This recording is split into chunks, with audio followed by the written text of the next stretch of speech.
¿Será que hoy estamos tocando fondo en nuestro país con la inseguridad ciudadana?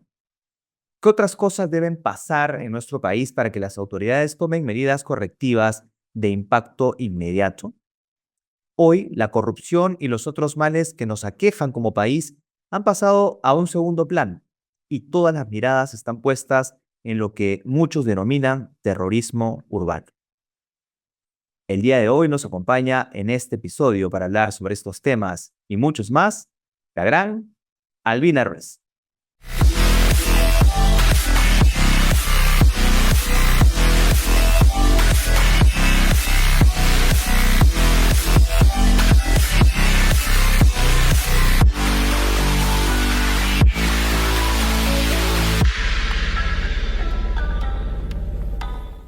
Hola Albina, ¿cómo estás? ¿Qué tal? Bienvenida al Inversionista. Muchas gracias por aceptar la invitación. ¿Cómo estás?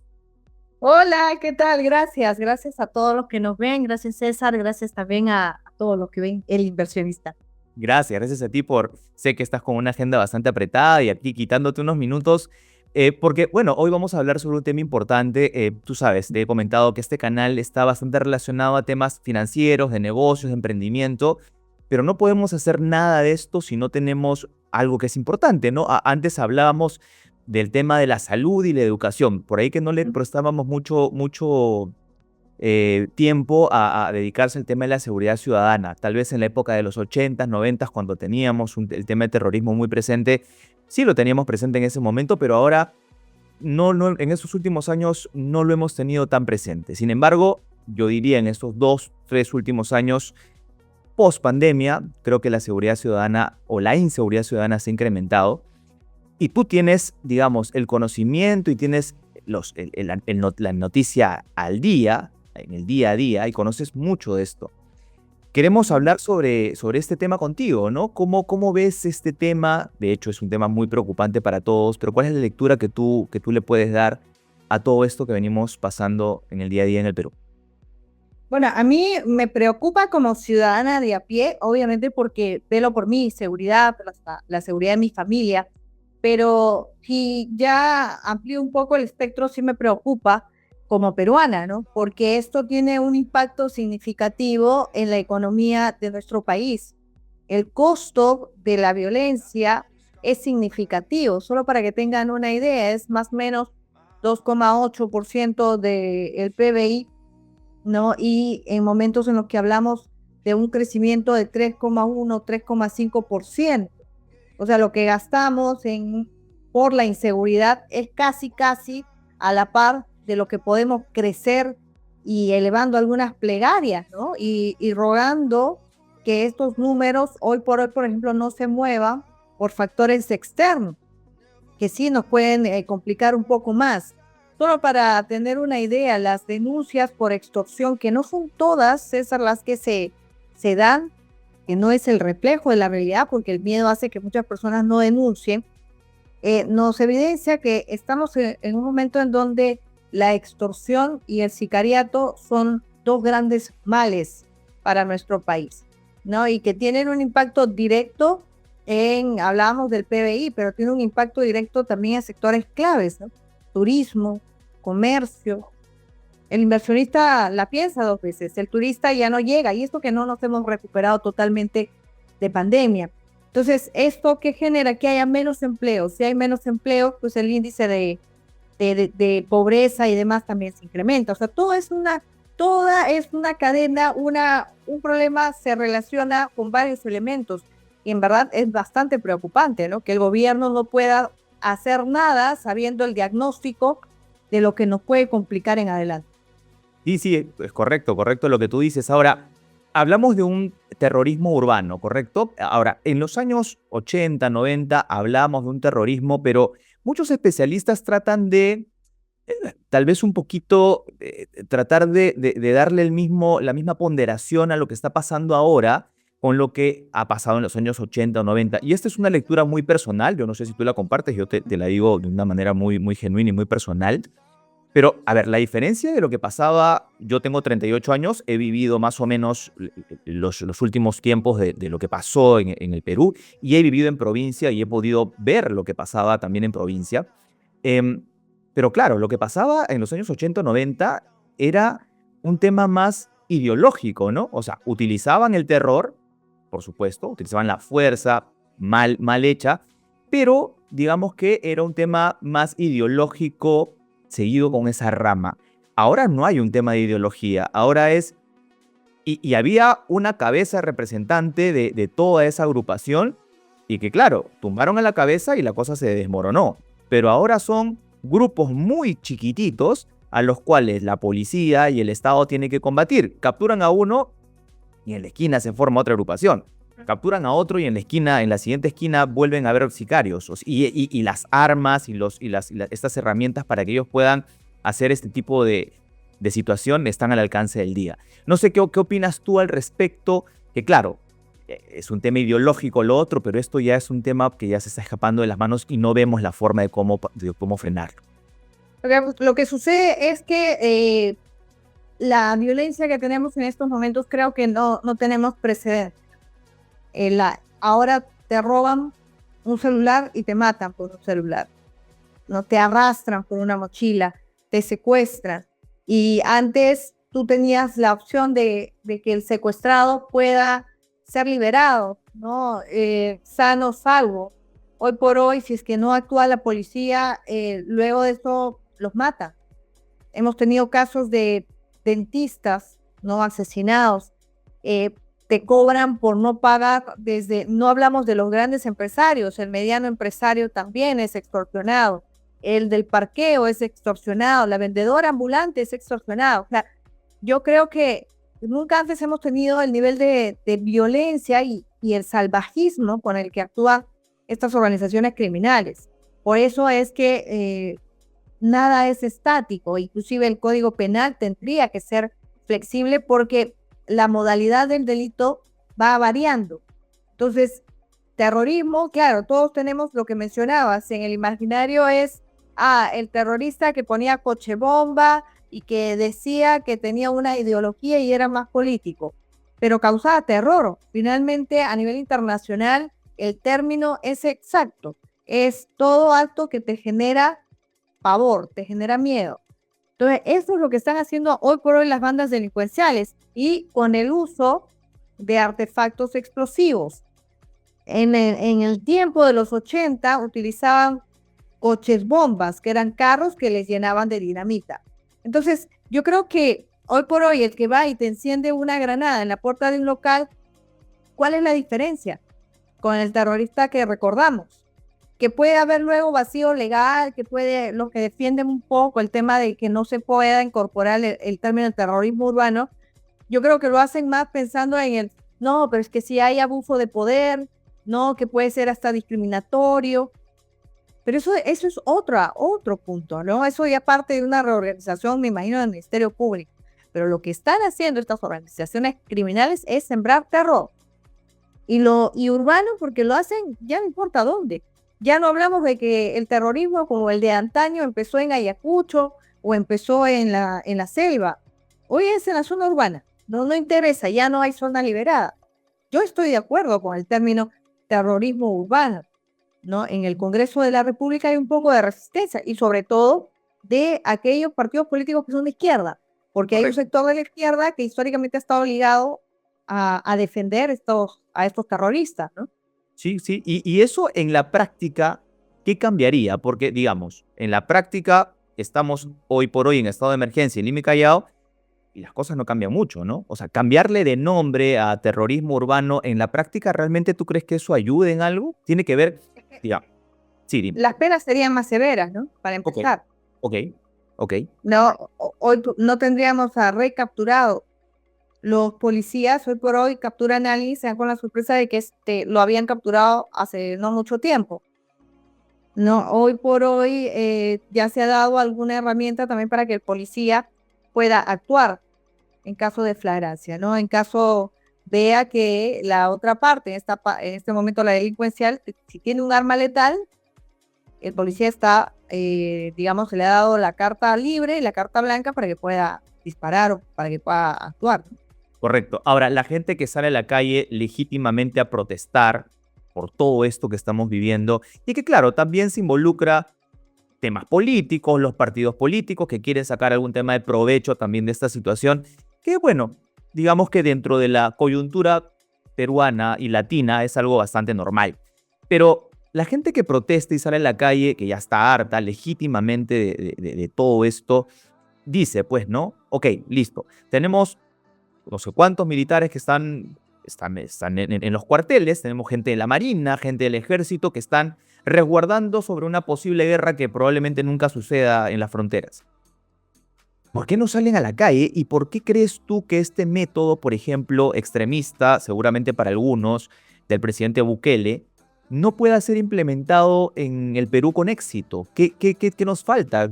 ¿Es un tema básicamente de decisión política o qué crees que pueda faltar para que esto pueda ser implementado correctamente? Yo creo que hay muchos factores, ¿no? La gente que sale a protestar, yo sí creo que lo hacen de manera legítima. Finalmente es un derecho. Quizás el error es no tener todavía ni la costumbre, ni la fuerza para poder discriminar y expulsar a aquellos que son políticos, aquellos que han defendido bajo la fachada de artista o llámalo como quieras, periodista inclusive, a algunos personajes que han sido bastante dañinos para nuestro país. Entonces, que nos han robado, porque así como hay el delincuente que te mata, también hay delincuente de corbata, ¿no? Y de saco. Y de esos hemos tenido un montón con el tema de la corrupción. ¿Por qué no se implementa un sistema tipo Bukele? Yo creo porque en principio no hay voluntad política, ¿no? Porque debe ser también, detrás de todo gran problema hay muchos intereses, ¿no? El tema de la inseguridad debe generar dinero para muchos, ¿no? El tema de el dotar de armamento, hay cuestionamientos en el tema de la empresa que ha dotado de armas al Ministerio del Interior, no sé, en el tema de gases lacrimógenos también. Siempre por allí, siempre hay cuestionamientos. Y no tenemos la infraestructura para poder implementar lo que ha hecho Bukele. O sea, las cárceles, mira cuánto tiempo y siempre se habla de lo mismo. Hay cada 28 de julio un mensaje a la nación y se habla de hacer nuevas cárceles. Y no ves, tenemos más de 100% de hacinamiento en las cárceles del Perú, sin contar que hay cárceles doradas, ¿no? Entonces, por ahí yo creo que se complica. Ahora, lo de Bukele yo no sé, yo no le veo mucho asidero tampoco, porque si bien es cierto funciona ahorita, pero ¿qué? ¿Bukele se va a quedar toda su vida de presidente? O sea, ¿qué garantiza que el que siga va a darle continuidad a esa política? Es correcto, es correcto. Y lo más probable, y esto es algo también que es una opinión personal, no te pido que la compartas conmigo, pero yo particularmente pienso que Bukele saldrá de ser presidente y lo más probable es que se le vengan 500 juicios encima y lo más probable, creo yo, es que termine preso. Es mi opinión personal. Y finalmente creo yo, no sé si tú compartes esta opinión conmigo, yo creería que el político que quiera hacer un recambio real en nuestro país, tendría que reorganizar el sistema penitenciario, tendría que reorganizar la policía, tendría que reorganizar el sistema judicial. Y ahí, en esas reorganizaciones, se va a ganar un montón de conflictos, va a terminar enjuiciado y va a terminar seguramente siendo señalado por temas de derechos humanos y demás. Que probablemente, dime. La atención que, claro, sí, porque igual ese régimen es visto como un régimen autoritario, Sí, claro. ¿no? Entonces, pero me llama la atención que el gobierno ni siquiera haya tenido la intención de sentarse o de viajar y ver cómo es el modelo.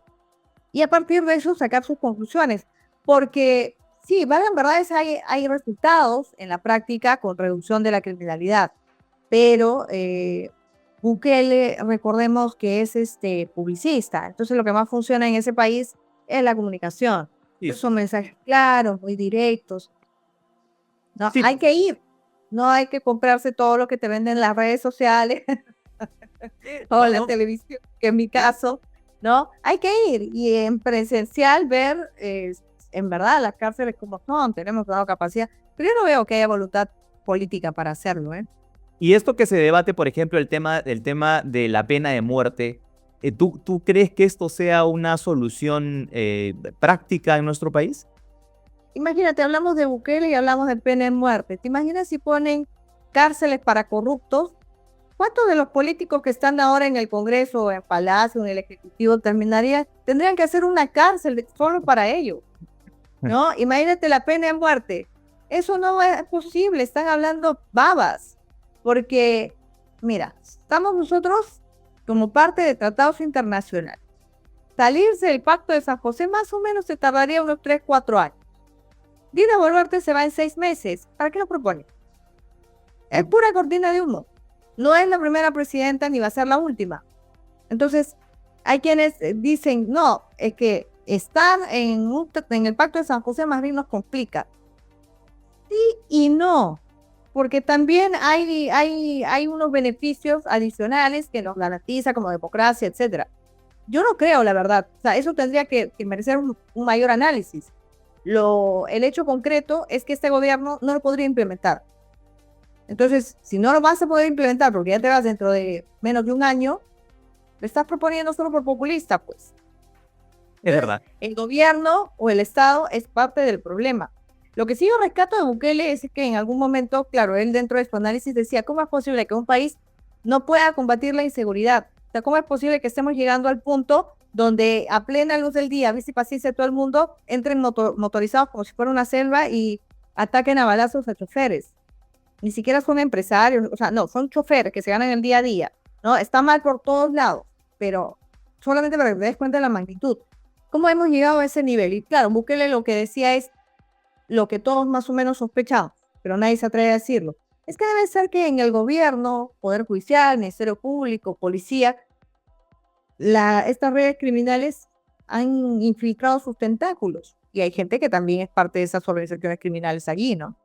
Claro, claro. Y bueno, poder liberar todo esto es un tema de voluntad política y vamos a ir por ahí, pues en este momento con las preguntas que te quiero hacer, vamos a hablar un poquito sobre política que tiene que ver también con el tema de seguridad ciudadana. Y hemos experimentado en el Perú de todo, ¿no? Venimos desde Toledo, que era el economista progresista, humilde, que llegó a Estados Unidos, dictó clases en Stanford, en Harvard, pasamos por ahí, no, bueno, se supone que era la solución para muchos peruanos, terminó estando preso. Luego pasamos por otra vez Alan García, Ollanta Humala, PPK, Pedro Castillo. Hemos probado de todo en el Perú y nada nos va bien. ¿Por qué? Bueno, Toledo se pintó o nos lo pintaron de una forma, pero se despintó al poco tiempo. Yo creo que más en ese momento no se sabía el tema de Odebrecht ni la plata que recibió, pero sí todos sus escándalos, ¿no? Entonces el tema de sus hermanos, el tema de sus borracheras, no, yo creo que por allí ya te pintaba más o menos que en manos de quién estábamos, o si estábamos o no en piloto automático. ¿No? Yo creo que los presidentes de ese momento tuvieron, inclusive Alan García, el factor externo, la economía que los favorecía y que no tenían que hacer mucho. Básicamente es rodearse de personas que supieran lo que ellos no sabían. Entonces ese fue la gran ventaja. Y si hay algún mérito en Toledo es haber designado a un gabinete que hiciera las cosas mientras él se pegaba las trancas de su vida, ¿no? Alan García también encontró un entorno externo muy favorable, que lo supo gestionar, sí. Y de allí yo creo que hemos sabido elegir mal, ¿no? Porque hemos pasado prácticamente por ocho presidentes, todos contaminados por este gran mal, que hasta yo creo la década pasada, no, hasta hace 2 años, en verdad, si tú preguntabas y hacías una encuesta, te decían que el principal problema que tiene el Perú era la corrupción. Hoy la corrupción creo que ha pasado a un segundo lugar y está la inseguridad.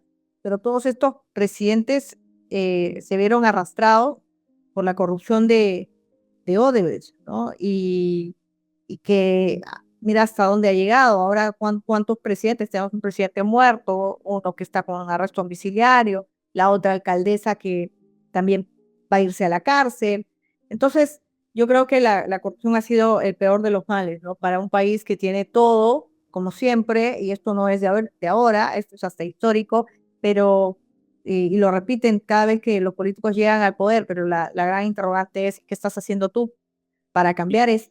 Entonces, frente a esa realidad no te queda otra que pensar que ya la corrupción y las organizaciones criminales han hecho de todo esto un sistema. Se han creado su propio sistema, actúan con impunidad y la democracia es la gran fachada con la que estos políticos corruptos o parte de organizaciones criminales se escudan para decir que todo lo están haciendo bien. Correcto. Ahora, en este escenario, que claro, digamos que el tema político es fundamental con el tema también de la corrupción y esto está ligado. Tú hablabas de algo importante, ¿no? ¿Qué estás haciendo tú, al ciudadano, a las personas? ¿Qué estamos haciendo nosotros? Tú que estás involucrada en el mundo de las comunicaciones, de la prensa, y que juega un papel fundamental en toda esta situación, yo te pregunto, ¿no? En este escenario, ¿qué hace la prensa? ¿Qué hacen los medios de comunicación tradicionales y no tradicionales, desde este espacio, desde los espacios más grandes? ¿Qué hacen los medios de comunicación para que pueda esto revertirse un poco? Porque al final entendamos que es un negocio también. El medio de comunicación es un negocio y va a seguir seguramente una línea que le convenga para favorecer a su negocio. Pero la prensa libre, los periodistas, ustedes, que claro, también perciben un sueldo y obviamente son trabajadores independientes en muchos casos. ¿Cuál es la labor esta de la prensa, de los periodistas independientes, libres, que quieren realmente que haya un cambio en el Perú? ¿Cuál es esa labor que tú ves? Mira, yo no creo que un periodista tenga que ser libre ni objetivo. Había un escritor que decía que un periodista pídeme ser justo, en todo caso, ¿no? Porque la justicia te hace tener las dos partes, siempre, ¿no? Y lo que hemos tenido en los últimos años es básicamente un periodista o muchos periodistas activistas, ¿no? El anti en este país ha sido otro de los grandes males que nos han llevado a todos los peruanos muchas veces a elegir así de las narices. Pero respondiendo a tu pregunta sobre qué hacemos los periodistas, cuando un país tiene tanta crisis institucional, ¿no? Con instituciones que están quebradas, yo creo que el periodismo se convierte en la última ventana que tiene la ciudadanía para dar a conocer cualquier irregularidad, ¿no? Llámalo como quieras, por desesperación, pero lo cierto es que en el Perú tenemos instituciones quebradas. Te pasa algo, vas a la municipalidad, se hacen de la vista gorda. Vas a la policía, encima te recriminan y encima te están pidiendo para la movilidad, para la gasolina. No, vas al Ministerio Público, hay recarga procesal. Vas al Poder Judicial y hay paro de trabajadores porque el sindicato NXZ. Vas al Congreso de la República y eso es un circo. Entonces, tienes instituciones que están en crisis. ¿Y qué hace una persona? Lo que siente es que si este problema que tiene tuviera un reflector encima, pues atenderían más rápido su reclamo. Y eso es lo que está sucediendo, ¿no? No de ahora, y creo que siempre. Yo creo que el periodismo o el periodista se convierte en el recurso o en el puente desesperado que hay que cruzar para poder dar a conocer lo que me está pasando. Y enhorabuena, porque finalmente yo creo que esa es la labor primigenia de este oficio tan bonito, ¿no? El darle voz a aquellos que sienten que no tienen voz, que no son escuchados. Claro. Y estos es más, no olvides también que todos los últimos destapes se han dado a conocer a través de la prensa. Los hechos de corrupción se han dado a conocer a través de la prensa. Claro, correcto, claro. Ahora, pero estos medios alternativos, como por ejemplo el que tenemos aquí nosotros, o medios alternativos que claro, que no siguen una línea de un gran corporativo, ¿tú crees que tengan, digamos, mayor libertad para que un periodista pueda expresar sus opiniones sin ningún tipo de restricción? ¿O crees que el periodista, independiente del medio de comunicación en el cual trabaja, tenga esa libertad y pueda expresar su punto de vista y la crítica que por convicción sienta? Pero es que depende del periodista también. O sea, mira, yo he tenido alguna ocasión donde después de una entrevista a un ministro, me han llamado y me han dicho, Albina, tienes que medirte en las formas. Las formas, queremos entrevistas de salón. Y era básicamente un cuestionamiento que se le hacía a un ministro porque había niñas violadas en un colegio. Entonces no entendí y me aburrí y me fui. O sea, yo creo que el gran poder que tienen los comunicadores y los periodistas es lo que tú tienes justamente frente a ti.